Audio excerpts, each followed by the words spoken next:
देव है। और ठीक से समझे जाने तो उसमें एक इस देव है और 4 गुरु है। 3 तो हमारे गुरु आचार्य उपाध्याय साधु, पर अरिहंत देव जब देशना देते हैं, जब मार्गदर्शन करते हैं समूह शरण में, तो वह हमारे गुरु हो गए हैं। 2 in 1, अरिहंत पद भी है और गुरु पद भी है। सिद्ध भगवान तो परम परमात्मा है। तो जिन्होंने केवल ज्ञान के बाद समूह शरण में जो अपनी दिव्य ध्वनि सुनाई है, जो दिव्य ध्वनि जो है, वो दिव्य ध्वनि जब निकलते मेघ गर्जना के समान गड़गड़ाहट करके आती है वो ध्वनि, और वो ध्वनि दिव्य ध्वनि 700 भाषा में परिवर्तित होती है। इस पर भी रिसर्च किया गया कि इतनी भाषा में परिवर्तन हो सकता है क्या, तो उसका ही रूप वर्तमान में आपको दिखाई दे रहा है। कोई इंग्लिश में बोले तो हिंदी में जानता है, हिंदी में बोले तो कन्नड़ा में जानता है। यहाँ से वो बात गई है खोज की।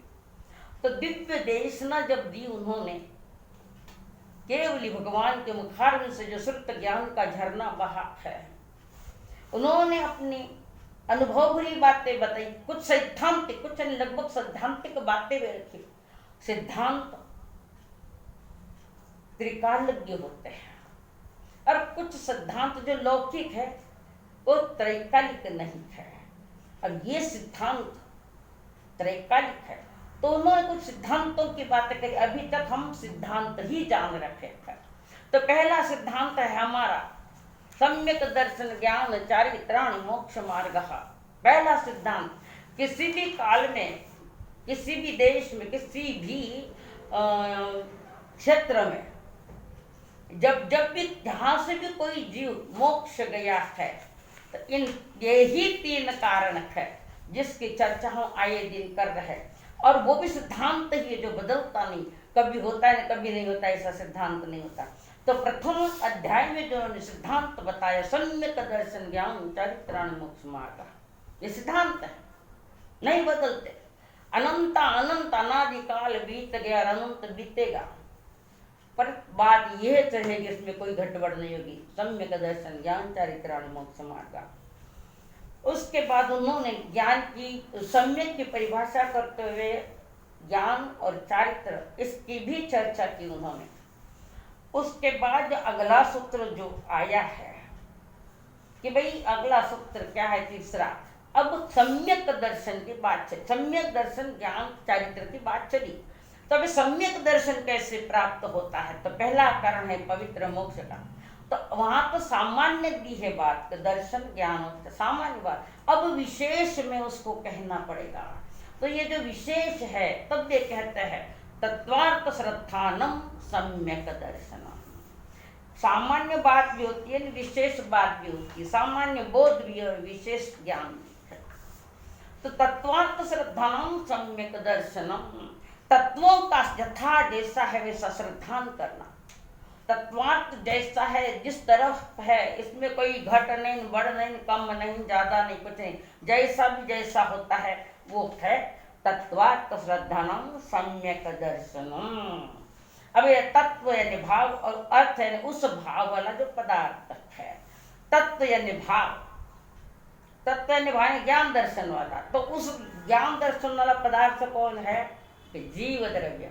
ऐसे सभी 6 द्रव्यों के बारे में उनकी जो विशेष विशेष गुण है उसमें जाने। जैसे धर्मास्तिकाय का विशेष है चलन सहाय, अधर्मास्तिकाय का स्थिर सहाय, आकाशास्तिकाय का है स्थान देना, और काल द्रव्य का है परिवर्तन, और पुद्गल का विशेष जानकारी वर्णगंध रसस्पर्श, इससे जानकारी होती है। ये सबके विशेष गुण है। तो इन 7 ही तत्वों को यथा तथ्य, 1 मिलीमीटर भी आगे पीछे नहीं, यथा जैसा है वैसा पढ़ना, फिर अनुभव करना, वो है हमारा तत्वार्थ दर्शन, वो है सम्यक दर्शनम। तो सम्यक दर्शन क्या काम करता है, अनादि का मिथ्या दृष्टि जो जीव है, अनादि का, जैसे उस जीव को सम्यक दर्शन प्राप्त हुआ, अनादि का अंत होने की तैयारियां, एंड अगली तैयारियां मोक्ष मार्ग के पहला क्रम ने प्राप्त करें। तो सम्यक दर्शन, यथार्थ दर्शन, तो सम्यक दर्शन ने मिथ्यात्व को मिटा दिया। मिथ्यात्व क्या है? झूठी धारणाएं, झूठी मान्यताएं, जो जैसा है वैसा नहीं समझना, अपने अनुसार बोल देना, वो सम्यक नहीं है। तो सम्यक जो होता है वो मोक्ष मार्ग का कारण बनता है। सम्यक का अर्थ सत्य, यथार्थ, जैसा है वैसा सम्यक। तो सम्यक दर्शन के कारण मिथ्या ज्ञान, मिथ्या दर्शन चला गया, सम्यक ज्ञान के कारण अज्ञान चला गया। सम्यक चारित्र वो है जहां कसाई की मंदता होने लगी, अनंत अनुबंध चौपड़ को हला दिया है।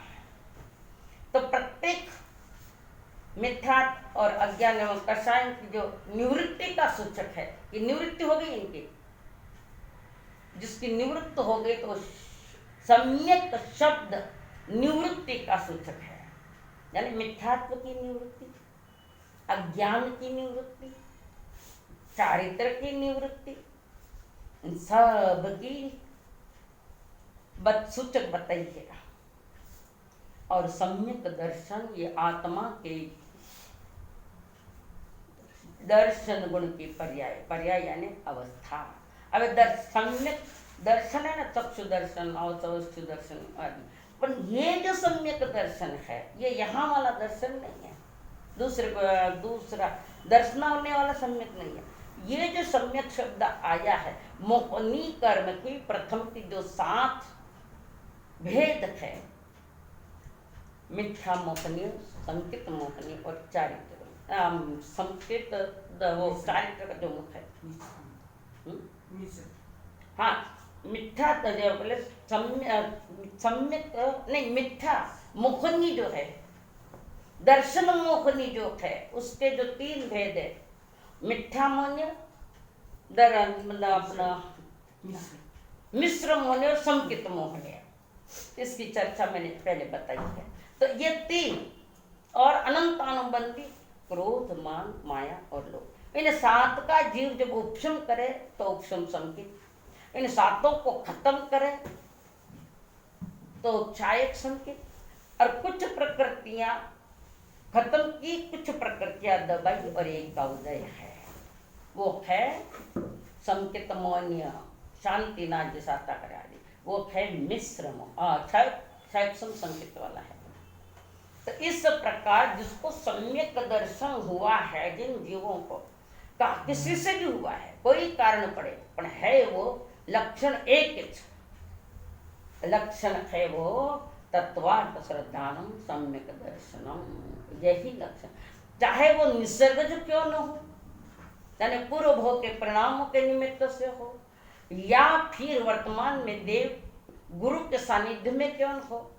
2 निमित्त बाहर का है, एक तरफ परिणाम से जो और एक तरफ है गुरु के सानिध्य में। इन भले ये किसी के सानिध्य में हुआ हो, परंतु इसका लक्षण एक है, सम्यक दर्शन। तो सम्यक दर्शन की प्राप्ति हेतु ज्ञानी जन कहते हैं, सम्यक दर्शन अगर प्राप्त करना है तो 7 तत्वों को जानो, जीवा जीवाश्रय बंध संवर निर्जरा मोक्षास्तत्व। एक एक कदम आगे बढ़ रखे हैं हमारे उमा स्वती जी, कितनी विधि पूर्वक एक लाइन से यथा यथा थोड़ा थोड़ा आगे से रखते हैं। हर अगले सूत्र का कनेक्शन पीछे से सूत्र से होता है, पीछे का सूत्र है तो उसका वो कनेक्शन बनता है। तो 7 तत्वों का जो है जीव अजीव आश्रय बंध संवर निर्जरा मोक्षास्तत्व, ये 7 तत्व इनको जान, ये मोक्ष के कारण है। उसके बाद ये सूत्र आने के बाद इन 7 तत्वों की जानकारी आपको हमने दे दी है। उसके बाद यथाक्रम आया है नाम स्थापना द्रव्य भाव तस्तन्यास। नाम स्थापना ये जो निक्षेप है, ये लोक अथवा आगम में शब्द व्यवहार करने की पद्धति है। शब्दों से समझाया जाता, बिना शब्दों से नहीं समझ सकता। और ये जो है स्वरूप को, किसी भी वस्तु के स्वरूप को समझाने के लिए तत्वों का प्रयोग किया जाता है, उसमें कोई दोष नहीं आवे। कथन हमारा निर्दोष हो, तो कथन की निर्दोषता के लिए वो निर्दोष आवे, इसलिए यहाँ निक्षेपों की व्यवस्था है। तो उसका बताया जाएगा नाम, स्थापना, द्रव्य, भाव, और उसके साथ निक्षेप जो किया जाता है वो एक वक्ता का अभिप्राय है, और वो भी कल्पना में होता है, कल्पना में होता है निक्षेप। उसके बाद और इन भेद रूप अंश को जानने वाला ज्ञान नहीं है, ज्ञान को नहीं है, नए वस्तु का स्वरूप है, और निक्षेप कल्पना का विषय है। उसके बाद आगे चलते चलते हम यहाँ पहुंचे जहाँ प्रमाण नैर्दिक महा, प्रमाण और नयों से पदार्थ का ज्ञान होवे।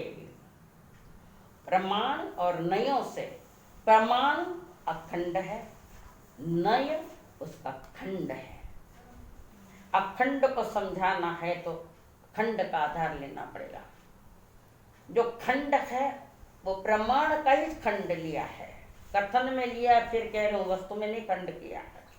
अनंत धर्मात्मक ये वस्तु अनिकांत जो है, उसको अनंत धर्मात्मक वस्तु को प्रमाण से पक्का किया। कसौटी है प्रमाण कि वस्तु जो अनंत धर्मात्मक कही है, उसका स्वरूप, उसका निर्णय प्रमाण करता है। प्रमाण में अखंडता।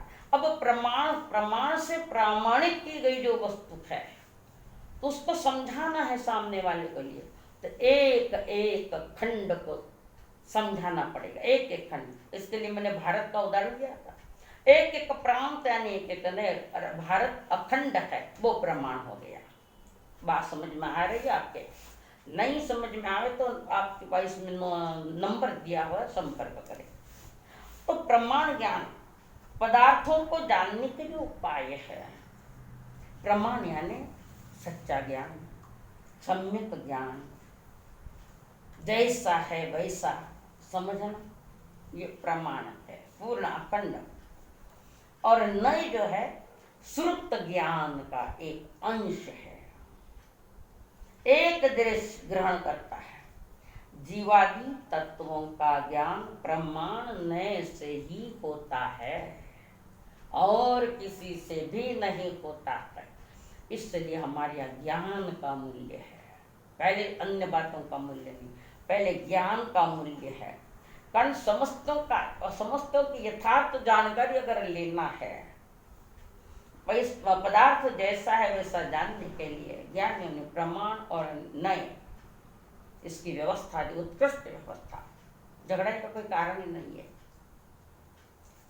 उसके बाद प्रमाण, अब ये प्रमाण है, वस्तु अनंत धर्मात्मक है, यानी धर्म यानी गुण, छह द्रव्य अनंत गुणात्मक है या अनंत धर्मात्मक है। स्व पर वस्तु को सम्यक रूप प्रमाण से जाना जाता है। प्रमाण वस्तु के समस्त पहलुओं को स्वीकारता है और नय एक पहलू को। प्रमाण समस्त पहलुओं को स्वीकार, पहलू क्या है? अनंत गुण जो है वो जो बता रहा है, समस्त पहलुओं को स्वीकारता है। इस प्रमाण का दूसरा नाम है सम्यक ज्ञान। और नय प्रमाण से प्रमाणित की गई अनंत धर्मात्मक वस्तु के एक एक खंड को या एक एक देश को जो ज्ञान स्वीकार करता है वो है नय। अब समझो, वस्तु है अनंत धर्मात्मक, अनंत धर्मात्मक वस्तु है, इसको सिद्ध करने के लिए ज्ञानियों ने प्रमाण ज्ञान रखा है। अब प्रमाण से प्रमाणित की गई जो वस्तु है उसको तो समझाने के लिए आप कुछ न कुछ विधि लेनी पड़ेगी समझाने के लिए। तो वो जो विधि है वो नहीं है। अखंड वस्तु के एक खंड को ज्ञान में लिया, पहले मति ज्ञान में लिया, और जब कहना है तो श्रुत ज्ञान में है। कोई भी बात अच्छी हो बुरी हो कैसी भी हो, पहले मति ज्ञान में आती, बुद्धि में आती है, और बाद में उस बात को कहना है तो हमारे यहाँ नय की व्यवस्था है। एक एक खंड को, एक एक पहलुओं को समझाता है। अब उसके आगे तथा उस एक एक अंग का ज्ञान जिसकी मुख्यता से कराया जाता है, जिसकी मुख्यता से, उसे नय कहते हैं। श्रुत ज्ञान ही वस्तु के जितने धर्म हैं, श्रुत ज्ञान प्रमाण के जितने भी विकल्प है, उतने नय है। अब जगत का प्रत्येक पदार्थ अनंत गुणात्मक है। जब सभी पदार्थ अनंत गुणात्मक है, एक एक को समझाना बोले तो क्या होगा? अनंत नय, नय अनंत है, किसी अपेक्षा से दो है, जगन्य दो, द्रव्यार्थिक नय, पर्यायार्थिक नय। द्रव्य पर्याय से तो वस्तु को जब द्रव्यार्थिक नय की परिभाषा जब करनी है तो द्रव्य पर्याय सहित तो वस्तु को जब द्रव्य की मुख्यता से कहा जाता है वो द्रव्यार्थिक नय है, और द्रव्य पर्याय सहित तो वस्तु को जब पर्याय से कहा जाता है, अवस्था से इसका निर्णय बताया जाता है, वो क्या है? पर्यायार्थिक नय। ये सारी बातें जो है द्रव्यार्थिक नय, पर्यायार्थिक नय, ये तीर्थंकर के देशना में आ रहा है। और तीर्थंकर के देशना से निकले एक एक फूल ज्ञानी जन सभा जब सुनती है, धर्म सभा में जो बैठे लोग हैं, वे जब प्रभु के एक देशना सुनते, उनका हृदय हृदय खिलता है, रोम रोम खिलता है। भगवान की वाणी खून के कतरे कतरे में बिठा। एक बात ध्यान रखना, तीर्थंकर की वाणी जब आपके कान पर आ रही है, अब जिनके सिर्फ कान पर ही आ रही है, आगे नहीं जा रही है, उन्होंने तीर्थंकर के वाणी का अपमान किया है, तीर्थंकर का वाणी का इंसल्ट किया है। नहीं समझे वहां समझ कर, तो वर्तमान में भले तीर्थंकर नहीं है, पर आज तक सदगुरु है ना, समझाने वाले बहुत है, सदगुरु है, समझो। हमें तो सदगुरु के पास समझना, इतना ही समझना है, गुरुदेव मेरा धंधा कैसा चले, बस हो गया तुम्हारा। अक्कल गिरवी रख दी, सदगुरुओं के पास बैठ कर क्या पूछ रहा, इसका तो विवेक जानो। संसार के प्रश्न मत पूछो, आत्म कल्याण के, आत्म विकास के प्रश्न पूछो। जीवन कैसे जीना चाहिए इसकी जानकारी लो, और हमारा प्रशस्त मार्ग कैसे होवे वितरागता का ये जानो। ये तो बहुमान है जिनवाणी का, ये बहुमान है प्रभु की देशना का बहुमान है। नहीं तो हर जन्म में उनकी वाणी को हमने अपमानित किया, इसलिए तुम्हारी आत्मा भी अपमानित हुई, कलंक सहित हुई और अनादि से भटक रहा है। अच्छा, भगवान की देशना जब निकली और किसी को उसको समझ में नहीं आया, ठीक है, तो समझना भगवान की वाणी उनके लिए खाली गई, निमित्त नहीं पड़ा। तो भगवान की वाणी का निमित्त इतना जबरदस्त है कि उपादान को भी ऊपर उठा देता है। उपादान ऊपर नहीं उठा तो समझना तुमने भगवान की वाणी को ठीक से ग्रहण नहीं किया है, समझा नहीं है। कोई भाग्यशाली आत्मा मन वचन काया से एकाग्रता पूर्वक जब सभा में बैठता है, सत्य का वहीं वो कई तो वहीं सत्य का अनुभव करने लग जाते, और सभा से उठते बनते, आपकी वाणी सुनी, मीठी लगी, अब मेरी भावना है कि मैं पंच महाव्रत धारण करूं, तो समझना, या 12 व्रती श्रावक बनूं, तो समझना आपने जिनवाणी का अपमान नहीं किया और प्रत्यक्ष में निज आत्मा का अपमान नहीं किया। नहीं तो भटकते ही जाना है, कहाँ तक भटकना है ये तुम्हारा विषय। अब यहाँ सब आगे प्रमाण नय को युक्ति भी कहते, विधि आइडिया। आगम में वर्णित 7 तत्वों का स्वरूप प्रमाण निश्चय से, प्रमाण और नय से निश्चित किए बिना उन तत्वों का अस्तित्व, भावों का सम्यक बोध नहीं होता है। प्रमाण और नय से जो जानेगा ठीक से वो पाएगा, तत्वों का स्वरूप समझेगा। प्रमाण नय से जो निश्चित किया है, उन तत्वों का अस्तित्व भावों का सम्यक बोध उनको नहीं आता, जो नहीं के तत्वों का अस्तित्व भावों का निर्णय किए बिना, वस्तु स्वरूप का निर्णय किए बिना कोई भी बात होए तो आपके भीतर में सम्यक बोध नहीं होता। अब उसके बाद आगे है अनेकांत। ये सारे के सारे जो अभी चल रहे सिद्धांत है, इन सिद्धांतों को समझना और समझाना अति आवश्यक है, अति आवश्यक है। जैसे कोई एक लड़की शादी होकर ससुराल में आई है, तो ससुराल में आने के बाद उस खानदान के सारे रीत रिवाज समझाया जाता है, और उस खानदान के रीत रिवाज नहीं समझे तो समझ लो आज के वर्तमान के परिवार की क्या स्थिति है। जो रीत रिवाज है खानदान के, उसको तो छीके पर रख देना, जब आए तो भटकती फिरती है, भटकती फिरती है, खानदान को कलंक है। ऐसे ये सिद्धांत नहीं समझे तो तुम्हारे आत्मा पर कलंक है। वो वितराग मार्ग के सारे रीति रिवाज समझने पड़ेंगे, और पहला रीति रिवाज है सम्यक दर्शन ज्ञान चारित्राणि मोक्ष मार्ग। यथाक्रम आगे चला, अनेकांत, अनेक प्लस अंत, अंत यानी धर्म, अंत यानी धर्म। सम्यक अनेकांत और मिथ्या अनेकांत, उसके दो भेद है। जगत का प्रत्येक पदार्थ चाहे कोई भी हो, क्षय द्रव्य हो, जगत का प्रत्येक पदार्थ अपने अस्तित्व से है, पर के अस्तित्व से नहीं। ऐसा अस्ति नास्ति रूप स्वीकार करने वाला सम्यक अनेकांत है। अब मैं आपको समझाऊं, पहले बताऊं कि सम्यक अनेकांत क्या है।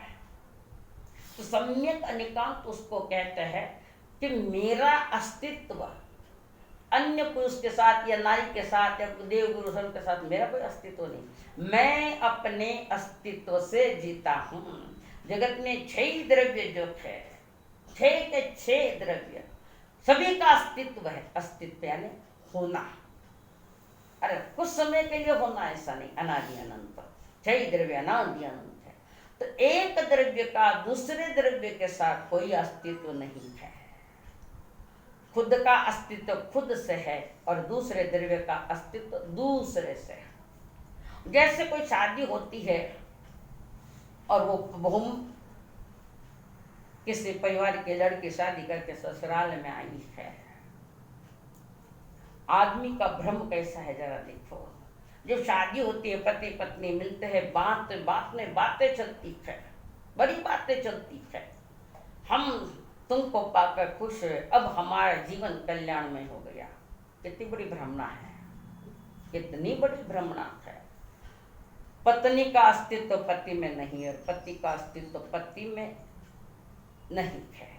ये तो लोक व्यवहार है, लोक व्यवहार है। बता, और कई बार तो क्या क्या बोलते हैं, तू हुस्न है मैं इश्क हूँ, तो मुझ में है मैं तुझ में हूँ। छाती ठोक कर सोचो, ये सही है क्या? और कभी कोई दुर्घटना हो गई तो दोनों साथ थोड़ी जाते हैं। जिसका अस्तित्व खत्म हो गया है, किसी और दिशा में चला गया, बताओ। मैं इसके आगे क्या कहूँ, तो मुझ में है मैं तुझ में हूँ। ये सूफी फकीरों का गीत उन्होंने परमात्मा के लिए गाया था। और ये वैसा नहीं है, फिर भी भक्ति की पराकाष्ठा है। तो मुझ में है मैं तुझ में हूँ। जैसे गौतम स्वामी ने भगवान महावीर को उसी रूप में लिखा, प्रभु मेरे हृदय में है, मैं प्रभु के हृदय में हूँ। प्रभु कहते तीन काल में होना नहीं है, तीन काल में भी एक दूसरे के एक हो जाए, दोनों में तीन काल में भी नहीं होना है। हर अपने अपने श्वास से जीता है, अपना कार्य अपने हिसाब से करता है। पर कहने में कहता है, तू हुस्न है मैं इश्क हूँ, तू मुझ में है मैं तुझ में हूँ। कितनी अज्ञानता, कितनी। हाँ, दो जीव साथ में आए, दो शरीर साथ में आए, वो अलग बात है, वो एक लोक की व्यवस्था है। पर तू मुझ में है मैं तुझ में हूँ, ये श्रावक हो चाहे साधु हो, इसके भीतर में नहीं बैठ। भगवान के देश में प्रत्येक द्रव्य का अपना अपना अस्तित्व है। अब मैं बता रही हूँ कि सम्यक अनेकांत, एक द्रव्य का, जो एक द्रव्य समझे एक जीव है, उस जीव का अस्तित्व अन्य जीव के कारण नहीं है, अन्य जीव के कारण नहीं है। मेरा अस्तित्व मुझसे ही है, मेरा होना मुझसे ही है, अन्य से नहीं है। तो ऐसा अस्ति नास्ति रूप, मेरा अस्तित्व, यानी ये पॉजिटिव कह रही हूँ, मेरा अस्तित्व मुझसे है, ये अस्ति जिसको पॉजिटिव कहते हैं। और मेरा अस्तित्व पर द्रव्य से नहीं है, ये निगेटिव। दो विरोधी द्रव्य, दो विरोधी तत्व साथ है। तो अस्ति और नास्ति ये दोनों ही तत्व एक में होता है। मेरा अस्तित्व पर द्रव्य से नहीं, ये नास्ति। मेरा द्रव्य मेरे से ही है, पर से नहीं। कहने के लिए मेरे कहते, पर ऐसा तीन काल में नहीं। अब जो कहने के लिए से कहता तू मुझ में है न मैं तुझ में हूँ, तो ये मोहनीय कर्म का प्रचंड उदय है। मोहनीय कर्म का जो अनादि से खतरे की घंटियां बजा रहा है, अनादि से आज से न, तो वो जो घंटी बज रही है, तो परमात्मा ने तो नगाड़े बजाए हैं, दिव्य ध्वनि नगाड़े बजाए। वस्तु स्वरूप को समझो। और किसी को मेरा तेरा एक मान लिया तो समय तुम्हें बताएगा कि कौन तुम्हारे साथ है, समय बताएगा। बस है वो, उनका अस्तित्व है। इतना यहाँ तक पर एक नहीं, दो धर्म अस्ति नास्ति रूप एक साथ है प्रत्येक द्रव्य में। तो द्रव्य स्वयं से है, द्रव्य का अस्तित्व स्वतंत्र है, उसकी वो पर्यायत है। पर्याय कौन सी? उसके गुणों का जो परिवर्तन पहले बताया था हमने। जैसे ज्ञान है तो मति श्रुति अवधि मन पय केवल ज्ञान। तो दो विरोधी तत्व एक द्रव्य में, जब अनेक द्रव्य एक दूसरे में लगते हैं तो अस्ति नास्ति रूप लगते हैं। तो दो विरोधी धर्म एक द्रव्य में है, विरोधी दिखते हैं, विरोधी दिखते हैं पर विरोधी नहीं, एक दूसरे के सपोर्टर है। जैसे कभी आप शतरंज खेलते हो, शतरंज खेलते हो और शतरंज का लाके रखा, दो जन बैठे हैं, दो मित्र बैठे हैं और खेल रहे हैं शतरंज। तो दोस्ती के हिसाब से खेलोगे तो खेल आगे नहीं बढ़ेगा। तो दो दोस्त है, वो आपस में खेल के समय उनको दुश्मन बनना पड़ेगा, शत्रु बनना पड़ेगा। है वो दोस्त, पर खेल खेलते वक्त दोस्तों के साथ खेला है, दोस्ती बनकर खेला, तो खेल खेला ही नहीं जाता है। दो दोस्त होते हुए भी खेल खेलते वक्त शत्रुता लेनी पड़ेगी, नहीं तो किसकी जीतन किसकी हार। ऐसे एक दूसरे के सपोर्ट, मित्र है तो है, खेल के वक्त मित्र नहीं, खेल के वक्त शत्रु बनकर, ऐसे ये सपोर्टर है एक दूसरे। ऐसे जो धर्म अस्ति धर्म है वो सपोर्टर है नास्ति के लिए, नास्ति जो धर्म है वो सपोर्टर है अस्ति के लिए। दूसरी बात, जो द्रव्य है वो शाश्वत है और जो पर्याय है अवस्था है वो अशाश्वत। द्रव्य अनादि अनंत है और उसकी जो पर्याय है अवस्थाएं है वो एक समय की है, प्रति समय बदलती है। तो एक नित्य है न एक अनित्य है, पर दोनों ही धर्म एक साथ है, एक साथ है दोनों ही धर्म। पर द्रव्य की अपेक्षा द्रव्य नित्य है, पर्याय की अपेक्षा अनित्य है, पर ये दोनों ही धर्म छह द्रव्य में अपने अपने हैं। अब मैं बता रही हूं कि भाई अनेकांत स्वरूप जो वस्तु का अस्तित्व है, स्व पर दोनों से मानना, स्व से भी मानना और पर से भी मानना। कहती ना औरतें, हम तुम्हारे बिना जी नहीं सकते, वाह, हम तुम्हारे बिना रह नहीं सकते, हम तुम्हारे बिना खा नहीं सकते। पति बाहर गया कि कितने खेल चलते हैं अंदर।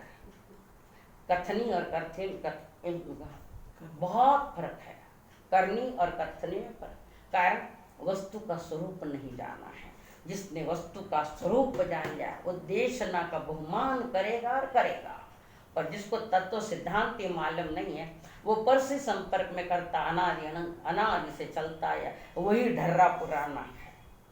अब और मिथ्या अनेकांत जो है, जो मिथ्या अनेकांत स्व और पर से दोनों का अपना अस्तित्व मानता है वो मिथ्या। और सम्यक अनेकांत वो है, मेरा अस्तित्व मुझसे है पर द्रव्य से नहीं है।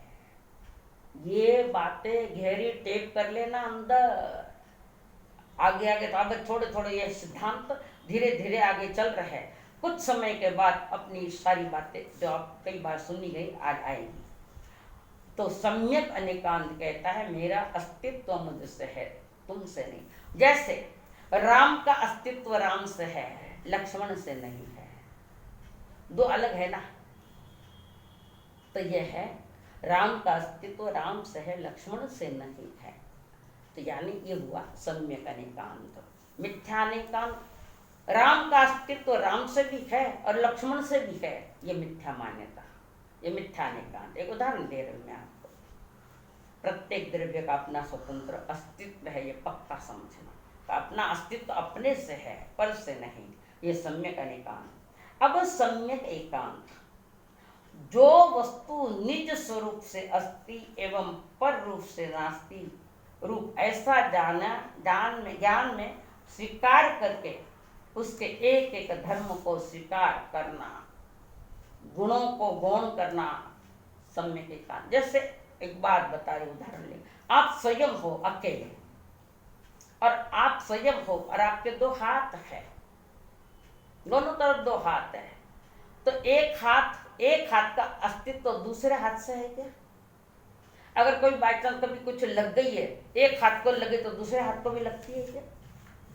अब एकांत में चल रहे, एकांत धर्म जो चल रहा है एक ही द्रव्य में होता है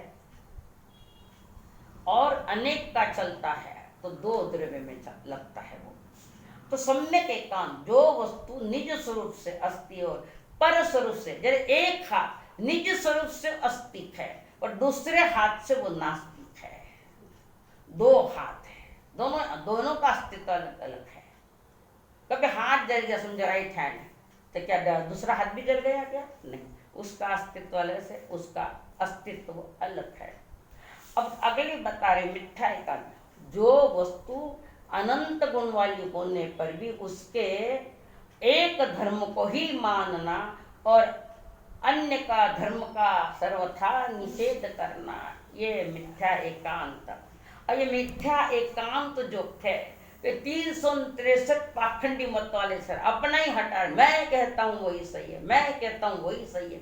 363 पाखंडी मत जो ऋषभदेव भगवान के समय हुए थे और आज भी है, ऐसा ही है। मुझे वैदिक दर्शन मान वस्तु त्रैकालिक है, शाश्वत है, बाकी नहीं कुछ एकांत।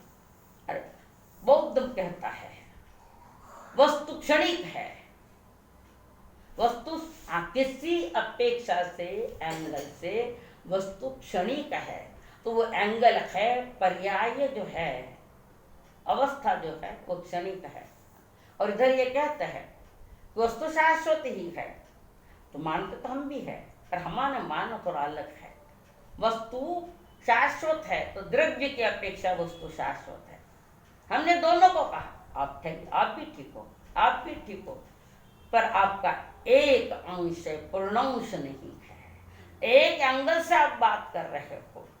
और वैदिक और बौद्ध ये दोनों एक हो गए, ये हुआ जैन धर्म, ये जैन दर्शन हुआ। इसलिए जैन दर्शन किसी का विरोध नहीं करता, जो ज्ञानी होंगे, कारण ये विरोध नहीं, हमारे यहाँ निरोध करना पड़ता है कर्मों का। ये जिनवाणी विरोध के लिए नहीं है, कर्मों का निरोध करने के लिए। तो झगड़े का कोई बात ही नहीं ना। आप ठीक हो, आप भी ठीक हो, पर आप एक अंश में ठीक हो, पूर्ण